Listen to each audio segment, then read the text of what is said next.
नमस्कार मंडळी, कशा आहात सर्व? तर आज आम्ही आलेलो आहोत मंडणगड किल्ल्यावरती. तर किल्ल्यावरती सर्वप्रथम आपल्याला पाहायला मिळते गणेश मंदिर, जे की पुरातन होतं, परंतु याचं नाविन्यपूर्ण काम सध्या चालू आहे. खूप सुंदर असं मंदिर आपल्याला बनताना ते दिसत आहे. आणि मंदिराच्या समोरच आपल्याला पाहायला मिळते एक शिवलिंग, जे की पूर्णतः दगडामध्ये कोरलेले आहे. खूप सुंदर असं शिवलिंग आहे.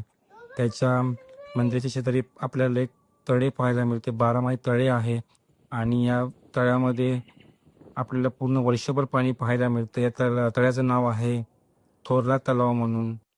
आणि पुढे गेल्यावरती पाहायला मिळते ते शिखरावरून उंच असं शिखर आहे, त्याच्यामध्ये आपल्याला पाहायला मिळतं तुळशी धरण, आणि त्याच्यासोबतच आपल्याला या सर्व पर्वतरांगा पाहायला मिळतात. खूप चांगलं असं विहंगमय दृश्य आहे.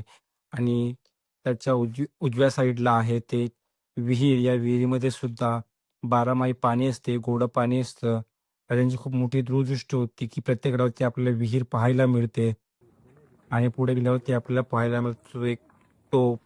खूप सुंदर अशी तोफ आहे. पुरातन उत्खननामध्ये मिळालेली ही तोफ, जी चांगल्या प्रकारे स्थितीत आहे किल्ल्यावरती.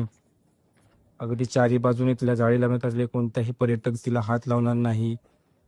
आणि खूप सुंदर अशी तोफ आहे. पुढे आपल्याला एक बुरुज दिसत होता. बुरुजाचं नाव आम्हाला माहीत नाही. जर कोणाला माहिती असेल तर कमेंटमध्ये नक्की सांगा. आवडल्यास नक्की शेअर करा. धन्यवाद.